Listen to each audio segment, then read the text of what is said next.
Hello everyone, welcome to electrical and जिकम्स skills. आज के सेशन में हम लोग बीएमसी 2022 के लिए प्रीवियस ईयर क्वेश्चंस को डिस्कस करने वाले हैं। आपको पता है सब इंजीनियर और जूनियर इंजीनियर के एग्जामिनेशन के लिए इलेक्ट्रिकल प्लस मैकेनिकल का कंबाइंड सिलेबस होता है, जिसमें आपको पता चलेगा कि किस तरीके से प्रीवियसली क्वेश्चंस पूछे गए थे, क्या एग्जामिनेशन का पैटर्न था और एग्जामिनेशन का लेवल क्या था। इससे आपको एक अंदाजा आ जाएगा सो दैट आप प्रिपेयर कर सको आपके आने वाले अपकमिंग एग्जामिनेशन के लिए।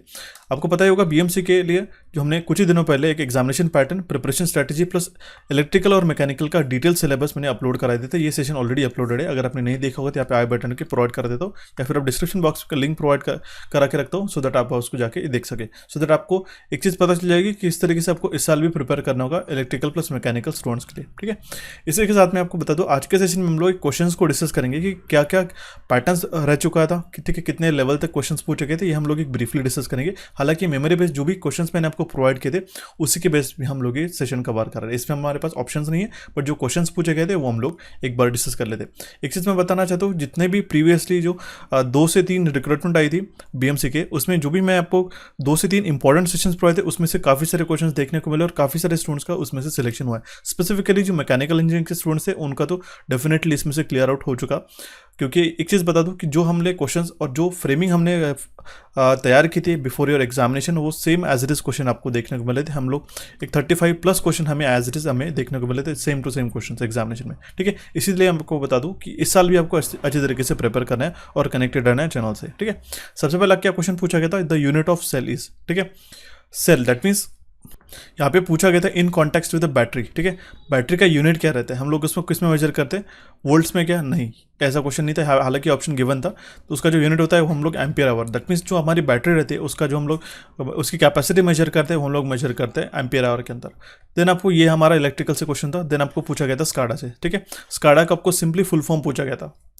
ठीक है, उसमें फुल फॉर्म में क्या होता है, supervisory control and data acquisition, ये इसका फुल फॉर्म है। सिंपल एक क्वेश्चन पूछा गया था। नेक्स्ट आपको क्वेश्चन था कि the colour of mercury lamp, ये इलेक्ट्रिकल से क्वेश्चन था। The colour of mercury lamp is light blue. ठीक है, ये सेम क्वेश्चन आपको पूछा गया था। नेक्स्ट क्वेश्चन था, ये भी सेम इलेक्ट्रिकल के सिलेबस से था कि टेलीफोन जो है वो कौन से type of data transmission use करता है। ठीक है, तो टेलीफोन में हमारा फुल डुप्लेक्स डेटा ट्रांसमिशन होता है। होता क्या है कि जब हम लोग टेलीफोन पे बात करते हैं तो रिसीविंग पार्टी और सेंडिंग पार्टी दोनों एट टाइम बात कर सकते हैं। इस टाइप के हम लोग डेटा ट्रांसमिशन को करते हैं फुल डुप्लेक्स। हालांकि 2 आता है, सिंप्लेक्स, फुल डुप्लेक्स और हाफ डुप्लेक्स। ठीक है, तो जो टेलीफोन यूज़ करता है वो फुल डुप्लेक्स डेटा ट्रांसमिशन को यूज़ करता है। सेम हमने क्वेश्चन कवर कराया था और एज इट इज आपको एग्जामिनेशन में देखने को मिला। नेक्स्ट आपको पूछा गया था कि एमसीसीबी का फुल फॉर्म, देखिए सिंपली आपको फुल फॉर्म पूछा गया था। इसके लिए मैंने आपको अकॉर्डिंग टू द सिलेबस एक कोर्स भी डेवलप किया है। काफ़ी जो मेजर पोर्शन है हमारा ट्रांसमिशन और डिस्ट्रीब्यूशन का, उसके भी मैं आपको इंट्रोडक्शन करने वाला हूँ। वो मैकेनिकल प्लस इलेक्ट्रिकल के स्टूडेंट्स के लिए है कंबाइंड। ठीक है, यहाँ पे क्या क्वेश्चन पूछा गया था कि एमसीसीबी का फुल फॉर्म क्या है, तो उसका फुल फॉर्म होता है moulded case circuit breaker. Moulded case circuit breaker इसका फुल फॉर्म था। सिंपल क्वेश्चन था। नेक्स्ट क्वेश्चन था कि एमसीबी मिनिएचर सर्किट ब्रेकर जो रहता है वो किस में यूज़ किया जाता है, तो हम लोग उसको लो वोल्टेज नेटवर्क में यूज़ करते हैं। ठीक है, नेक्स्ट आपका ये मैकेनिकल से क्वेश्चन पूछा गया था कि कॉन्टैक्ट लेंथ रोलिंग में क्या रहती हो रही थी हमारी under root of R del H. ठीक है, ये हमारा एक मैकेनिकल से क्वेश्चन था। नेक्स्ट क्वेश्चन था इलेक्ट्रिकल से, the force between the plates of a parallel plate capacitor of a capacitance C and distance separation of plate D with a potential difference V between the plates is what. ये आपको formula based question पूछा गया था। ठीक है, ये formula based question पूछा गया था, तो इसका आंसर था CV²/2D जो इक्वेशन था। ठीक है, ये इलेक्ट्रिकल से क्वेश्चन था। नेक्स्ट हमारे पास डी मॉर्गन्स लॉ हमें पूछा गया था। हमने हालांकि काफ़ी अच्छी तरीके से उसके बाद हमने काफ़ी सारे important sessions free of cost हमने यूट्यूब पे अपलोड करके रखे, वहाँ पे आपको सारी चीज़ें मिल जाएंगी। ठीक है, डी मॉर्गन्स लॉ हमें क्या बताता है, ठीक है, ये 2 स्टेटमेंट्स होते हैं। ठीक है, product of A B, product of A multiplied by B, multiplied से हम लोग क्या कहते हैं ANDing, is equals to A barred with OR with plus OR with B bar. That means क्या है, A ANDed with B bar equals to A bar और B बार। ठीक है, ये इसका फर्स्ट इक्वेशन होता है। ठीक है, और ये दूसरा फॉर्म होता है, यहाँ पे आप देख सकते हैं। मैं आपको अच्छी तरीके से लॉजिक गेट के सर्किट में समझा दूंगा। काफ़ी सिंपल है, डी मॉर्गन्स लॉ, दोनों भी आपको सिर्फ स्टेटमेंट के फॉर्म में ये पूछे गए थे as it is. Okay, super charging in SI engine improves, ये मैकेनिकल से क्वेश्चन था। ठीक है, यहाँ पे ऑप्शन में जो प्रोवाइडेड था इसी के अकॉर्डिंगली मैं आपको बता रहा हूँ। ठीक है, उसमें गिवन था improved cold starting. Super charging जो हम लोग यूज़ करते हैं स्पार्क इग्निशन इंजन में, उसमें हम लोग कोल्ड स्टार्टिंग को इंप्रूव कर सकते हैं। नेक्स्ट आपको मैकेनिकल से क्वेश्चन पूछा गया था कि डबल क्लचिंग जो यूज़ करते हैं वो कौन से गियर बॉक्स में यूज़ किया जाता है, वो हमारे constant mesh gear gear box के अंदर डबल क्लचिंग इस्तेमाल करते हैं, ठीक है। नेक्स्ट हमारा endurance limit of which specimen is higher. यहाँ पे मैकेनिकल स्पेसिमन मशीन स्पेसिमन था और यहाँ पे हमारे पास फोर्ज स्पेसिमन था, ठीक है। तो हालांकि इसी क्या टाइप का क्वेश्चन था, ऑप्शन में आपको बता रहा हूँ, इसमें फोर्ज स्पेसिमन जो है, ठीक है, उसकी एंड्योरेंस लिमिट काफ़ी अच्छे रहते हैं as per the machine specimen, ठीक है। नेक्स्ट ये सारे मैकेनिकल के क्वेश्चन है। Detonation in SI engine occurs when, ठीक है। डिटोनेशन जो होता है हमारे एसआई इंजन में, ये कब ऑकर होता है, जब हमारा pressure inside the combustion chamber greater होता है देन द क्रिटिकल प्रेशर, जिसको हम लोग ignition lag of ends gases भी कहते हैं, ठीक है। तो ये हमारा क्वेश्चन पूछा गया था मैकेनिकल से। नेक्स्ट था instrument used for measuring the resistance of insulator. काफ़ी सिंपल सा क्वेश्चन था, इलेक्ट्रिकल के स्टूडेंट्स को काफ़ी सिंपल लगेगा कि इंसुलेशन मेजरमेंट के लिए हम लोग कौन सा इंस्ट्रूमेंट यूज़ करते हैं, हम लोग मेगर का इस्तेमाल करते हैं, ठीक है। मेगा ओम्स में जो हम लोग रेजिस्टेंस को मेजर करते हैं, इसको हम लोग मेगर का इस्तेमाल करके मेजर करते हैं। Sulphation in lead acid battery generally cause due to, sulphation जो होता है लीड एसिड बैटरी में, वो किसके कारण होता है, वो इनकम्प्लीट चार्जिंग के कारण हमें देखने को मिलता है। नेक्स्ट था हमारे पास इलेक्ट्रिकल से सेम क्वेश्चन, लॉजिक गेट से। लॉजिक गेट से काफ़ी सारे क्वेश्चन देखने को मिले। कौन से ऐसे यूनिवर्सल गेट है, हमने सारे क्वेश्चन कर चुके थे गाइस। बेसिक सा क्वेश्चन था नैंड और नॉर। ये नैंड और नॉर जो हमारे यूनिवर्सल गेट्स है, इसको हम लोग मिलाते हुए बाकी सारे एंड और बाकी अदर लॉजिक गेट्स को हम लोग फॉर्म कर सकते हैं, इसलिए हमारे एक यूनिवर्सल गेट्स कहते हैं, ठीक है। नेक्स्ट क्वेश्चन था कि 85% केसेस में कौन सी मशीन हम लोग यूज़ करते हैं, इलेक्ट्रिकल से क्वेश्चन था, तो वो होती है हमारे इंडक्शन मशीन, ठीक है। 85% में हमारे पास इंडक्शन मशीन ही यूज़ की जाती है जो रन होती है एसी पे, ठीक है, अल्टरनेटिंग करंट के ऊपर, ठीक है। नेक्स्ट क्वेश्चन था कि as per the national building code of India which of the following code belongs to the code of practice for electrical wiring installation. Same question मैंने आपको कवर करा था, आपको देखने को मिला, वो है हमारा IS 732/1989, ठीक है। ये क्वेश्चन का इसका करेक्ट आंसर है। अगर आपको IS कोड पढ़ना होगा तो उसके लिए भी मैंने एक सेशन अपलोड कर रखा है यूट्यूब के ऊपर। Next question is when NAND gate output is high, NAND gate का आउटपुट कब हाई रहेगा, ये हमें क्वेश्चन में पूछा गया था, ठीक है। अब होता है नैंड गेट का ट्रूथ टेबल क्या होता है, अगर हमारे पास में दो इनपुट्स है 0 A और B, 0 0 0 1 1 0 एंड 1 1, तो नैंड गेट सिर्फ हमें जब दोनों 0 है तभी जाके हमें आउटपुट 1 देता है, ठीक है। बाकी कंडीशन में हमारे पास वो तो ऐसा और की कंडीशन में रहता है, हमने इसको और की कंडीशन पे बता दिया, ठीक है। 0 या फिर 1 रहा तो भी हमें 1 मिलता है, 1 0 रहा तो भी 1 मिलेगा। अगर दोनों 1 1 है तो हमारे पास इस केस में 0 मिलता है। ये हो गया हमारा एंड ये हो गया हमारा नैंड गेट का ट्रूथ टेबल। सिंपली इसके अपोजिट क्या रहता है, एंड गेट, ठीक है। उस केस में क्या होता है, ये तीनों कंडीशन के लिए हमारे पास में 0 आउटपुट मिलता है, ठीक है, 0। और यहाँ पे जब हमारा दोनों भी कंडीशंस 1 हो, दोनों भी अगर हाई हो इनपुट, तभी जाके हमारे पास आउटपुट में 1 मिलता है, ठीक है। ये मैं आपको क्विकली बता रहा हूँ, हालांकि हम लोग इससे काफ़ी अच्छी तरीके से डिटेल में इसको अच्छी तरीके से स्लोली इसको हम लोग पढ़ेंगे, ठीक है। तो क्वेश्चन का आंसर क्या हो जाएगा, when any of this input is 1, that means कोई भी एक हमारा इनपुट 1 होना चाहिए, ठीक है, बाकी 0 होना चाहिए, और बोथ आर 0 या फिर दोनों भी 0 होने चाहिए, ठीक है, बट वो दोनों भी 1 नहीं होने चाहिए, ठीक है, दोनों भी 1 नहीं होने चाहिए। उस केस में हमारा आउटपुट 1 नहीं रहेगा। आउटपुट हाई मतलब क्या है, ये हो गया हमारा 1, और लो आता है दैट मीन्स ये हो गया हमारा 0, ठीक है। ये आपको ध्यान में रखना होगा। सिंक्रोनस मशीन का स्पीड फार्मूला पूछा गया था, सिंक्रोनस स्पीड फार्मूला मैंने आपको काफ़ी बार कराया था। NS इज इक्वल टू क्या आता है 120 × F डिवाइडेड बाई P। क्या है 120, ये हमारी 1 कांस्टेंट है, multiplied by frequency divided by number of poles, ये होता है हमारा synchronous speed formula. Rotating speed is inversely proportional to, ठीक है। रोटेटिंग स्पीड जो होती है वो इन्वर्सली प्रोपोर्शनल रहती है हमारी पोल्स पे। सेम इस फार्मूले से हम लोग पता कर सकते हैं, NS is equal to 120 multiplied by F divided by. जो रोटेटिंग स्पीड रहती है हमारी NS, ठीक है, जिसको हम लोग सिंक्रोनस स्पीड पे सिंक्रोनस स्पीड कहते हैं, उसी के उससे थोड़ा कम लेस हमारे पास रोटेटिंग स्पीड रहती है, ठीक है, एक्चुअल रोटर स्पीड जिसको हम लोग NR करते हैं, ठीक है। ये इन्वर्सली प्रोपोर्शनल रहती है हमारे नंबर ऑफ पोल से, ठीक है। What is the scan time of PLC का स्कैन टाइम ये क्या था, हमें क्वेश्चन में पूछा गया। ये है हमारा the amount of time it takes for the PLC to make 1 scan cycle is called as the scan time of the PLC, ठीक है। ये होता है हमारा scan time of PLC। Next question क्या है हमारे पास में, in which super finishing process cross marks are left on the object. ये मैकेनिकल से क्वेश्चन था, तो हॉर्निंग के अंदर जो हमारे क्रॉस मार्क जो है वो ऑब्जेक्ट के ऊपर वैसे के वैसे ही रहते हैं, ठीक है। नेक्स्ट क्वेश्चन था इलेक्ट्रिकल से, सिंपली आपको IEC का फुल फॉर्म पूछा गया था। IEC होता है international electrotechnical commission, international electrotechnical commission, ध्यान में रखिएगा।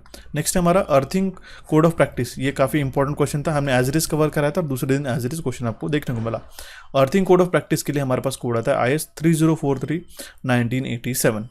सीमॉस का फुल फॉर्म देखिए, काफ़ी सारे क्वेश्चन फुल फॉर्म पे के ऊपर पूछे गए थे। इससे आप ये अंदाजा लगा सकते हो कि आपको इस तरीके से क्वेश्चन को प्रिपेयर करना होगा, ठीक है। क्या क्या आते हैं, चाहे वो मैकेनिकल के स्टूडेंट्स हो, मैकेनिकल के स्टूडेंट्स इलेक्ट्रिकल का पढ़ रहे हो, या फिर इलेक्ट्रिकल के स्टूडेंट्स मैकेनिकल पढ़ रहे हो, ठीक है।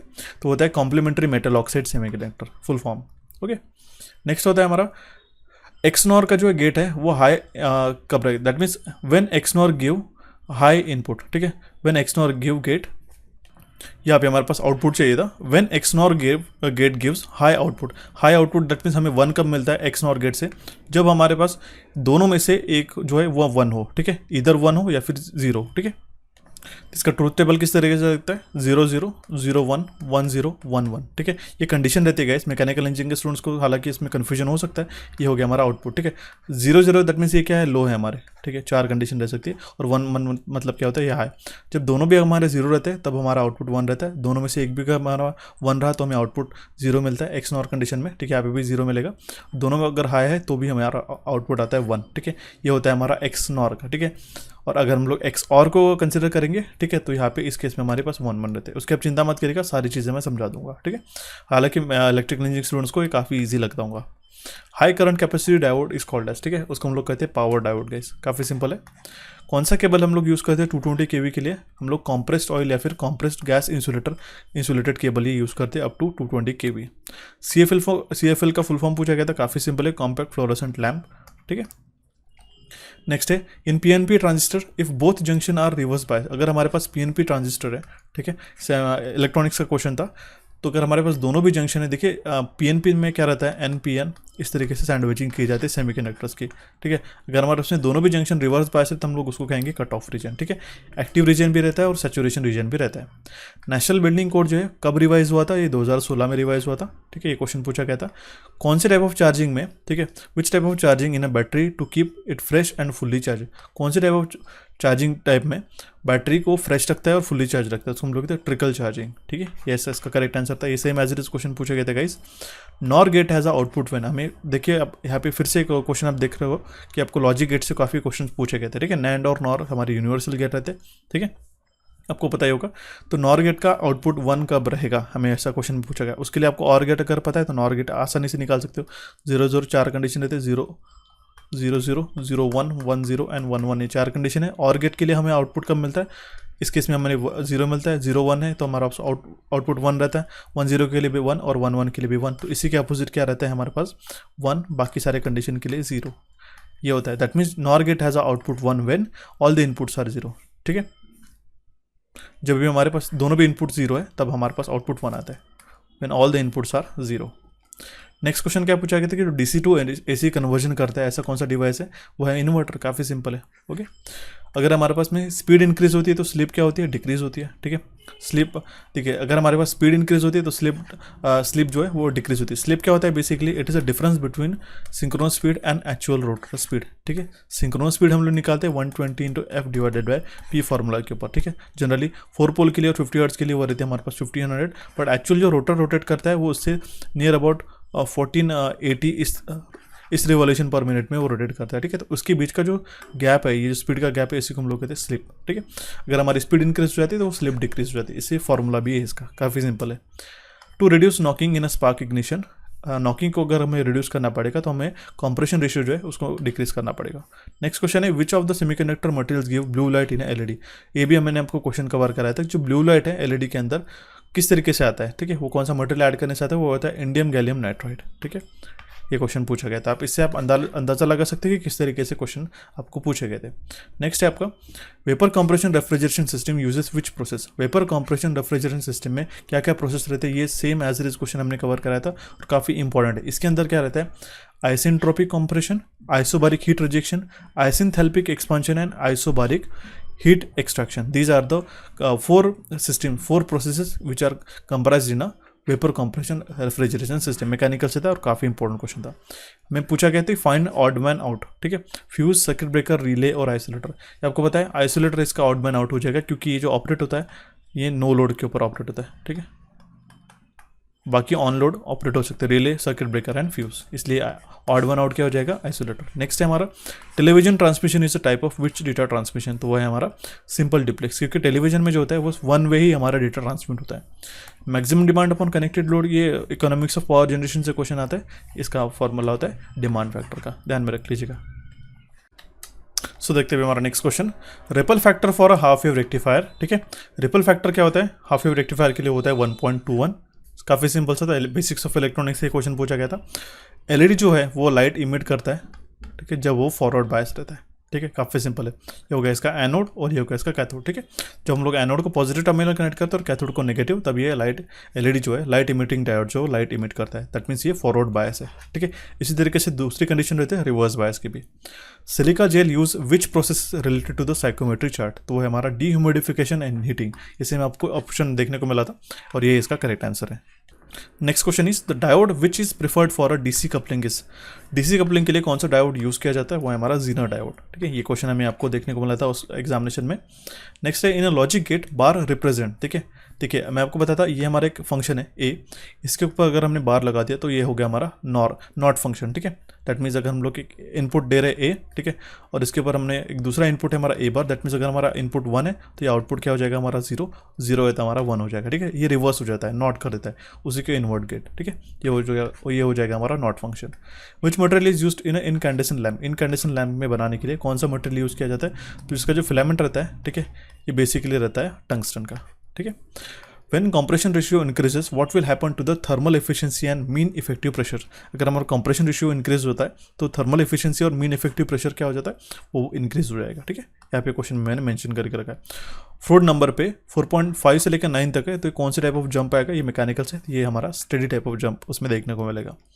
नेक्स्ट क्वेश्चन पूछा गया था कि रोटेटिंग और रेसिप्रोकेटिंग मोशन कहाँ पे होता है, ये हॉर्निंग के अंदर होता है। रोटेटिंग और रेसिप्रोकेटिंग मोशन जो होता है वो हॉर्निंग के अंदर होता है। ठीक है, यहाँ पे मैंने इमेज पे डाल करके, विच of the following is renewable sources, renewable sources में से कौन सा एक टाइप है, तो ये हमारा सोलर एक टाइप ऑफ रिन्यूएबल सोर्स है। ओके, क्वेश्चन एक पूछा गया था कि ट्रांसफर केस जो थी 4 व्हील ड्राइव में किस तरीके से रहता है, या इसका हमें ऑप्शंस नहीं मिले इसलिए हमने एज इज मेंशन करके रखा, लेकिन आप ध्यान में रखिएगा 4 व्हील ड्राइव में ट्रांसफर केस का एक क्वेश्चन पूछा गया था। Which factor affects the insulation, insulation पे क्या अफेक्ट करता है, तो वो है हमारा डायलेक्ट्रिक स्ट्रेंथ। ठीक है, डायलेक्ट्रिक स्ट्रेंथ का एक फैक्टर काफी इंपॉर्टेंट है जो हमारा इंसुलेशन लेवल को अफेक्ट कर सकता है। नेक्स्ट था हमारा कि आइसोलेटर ऑपरेट का कौन सी कंडीशन में होता है, तो हमारे नो लोड कंडीशन में ऑपरेट होता है। ध्यान में रखिएगा, isolator operates on no load condition. Next था in which induction machine we cannot alter with a rotor winding, rotor winding के साथ हम लोग अल्टरेशन कौन से इंडक्शन मोटर में नहीं कर सकते, वो है हमारे स्क्विरल केज इंडक्शन मोटर में, क्योंकि इसमें जो रहता है squirrel cage type of rotor construction रहता है। ठीक है, और ये हमारे पास में कोई भी इसका एक्सेस नहीं रहता रोटर वाइंडिंग में, तो इसलिए करेक्ट आंसर आ जाएगा squirrel cage induction motor. Next question था कि phone call operates on which type of data transmission, हमने अभी डिस्कस कर चुके हैं, तो वो था फुल डुप्लेक्स पे। ठीक है, सेम आपको फोन कॉल और telephone as it is same ही क्वेश्चन था। Which of the following time is related with PLC, PLC से कौन सा टाइम रिलेट करता है, स्कैन टाइम। ठीक है, ये थे क्वेश्चन आपको जो पूछे गए थे। नेक्स्ट और कुछ क्वेश्चन थे कि कौन से केबल हम लोग यूज़ करते हैं 132 kV सिस्टम्स के लिए, तो वो है हमारा extra super voltage cable, extra super voltage cable हम लोग यूज़ करते हैं 132 kV प्लस के लिए। ओके, कौन सा लैम्प लोग एज ए इंडिकेटर करके यूज़ करते हैं, वो था हमारा नियॉन लैम्प, इलेक्ट्रिकल से क्वेश्चन था। Which is the cold cathode lamp, इसमें से कौन सा कोल्ड कैथोड लैम्प था, तो वो भी हमारा नियॉन लैम्प था। ठीक है, तो ये था क्वेश्चन। और एक क्वेश्चन हमारे पास था कि कौन सा फैक्टर अफेक्ट करता है इंसुलेशन कैरेक्टरिस्टिक्स ऑफ इंसुलेटर है, तो वो है हमारा पीक वोल्टेज और टेम्परेचर। ठीक है, ये सारे इलेक्ट्रिकल और मैकेनिकल के कंबाइंड क्वेश्चन थे, जितने भी हमने कलेक्ट करने की कोशिश की वो सारे मैंने आपको प्रेजेंट कर दिए। सब इंजीनियर के एग्जामिनेशन में जो पूछे गए थे, इसी से रिलेटेड आपको जूनियर इंजीनियर के एग्जामिनेशन में जो भी क्वेश्चन पूछे गए थे, ठीक है, ये भी आपको रिलेट कर सकते हैं। 2022 के लिए आपको एक बता दूं, जिस तरीके से मैकेनिकल प्लस इलेक्ट्रिकल का सिलेबस है, इसलिए हमने चैप्टर वाइज डिटेल में हमने कोर्स लॉन्च करके रखा है already, JE cracker crash course करके ट्रांसमिशन और डिस्ट्रीब्यूशन का। हम लोग मैकेनिकल के स्टूडेंट्स को कंसिडर करते हुए भी ये सेशन को डिजाइन किया। 3 आवर्स का एक सेशन है। ठीक है, इसकी वैलिडिटी है 1 ईयर। आपको ये हमारे एप्लीकेशन इलेक्ट्रिकल इंजीनियरिंग एमसीक्यूज पे मिल जाएगा। ठीक है, काफ़ी लिमिटेड पीरियड ऑफर है। आप इस कूपन को लगाइएगा JEE 50, इससे आपको ये जो 199 का कोर्स है आपको 99 रुपीज़ में अवेलेबल हो जाएगा 1 ईयर के लिए। इसके साथ मैंने फ्री ई बुक भी देकर रखी है, सो दैट आप इसको कंप्लीटली गो थ्रू कर सको। काफ़ी इन डेप्थ है और डिटेल ही सिलेबस है, आपके हर एक एग्जामिनेशन के लिए भी ये काम में आने वाला है। ठीक है, इसको आप जाके जरूर लीजिएगा हमारे एप्लीकेशन इलेक्ट्रिकल इंजीनियरिंग एमसीक्यूज को डाउनलोड करके, जो कि आपको डिस्क्रिप्शन बॉक्स में जिसके लिंक मिल जाएंगे। सो गाइस, आशा करता हूँ कि आपको आज का सेशन समझ में आएगा। इसी तरीके से अगर आपको कोई भी रिक्वायरमेंट है बीएमसी से रिलेटेड, मुझे प्लीज़ जल्दी से जल्दी कमेंट बॉक्स में मेंशन करेगा। इस सेशन को आपके दोस्तों के साथ शेयर करिएगा। हमारे चैनल कोचिफाई और इलेक्ट्रिकल इंजीनियरिंग एमसीक्यूज को क्लिक करके सब्सक्राइब कर सकते हैं। टेलीग्राम चैनल ज्वाइन करिएगा, सो दैट हम लोग इंटरेक्टिव डिस्कशन आपके साथ कर सकें। बीएमसी का जो सिलेबस है यहाँ आप देख सकते हो, काफ़ी इंपॉर्टेंट है। ठीक है, so guys, thanks for watching this session. Have a nice day.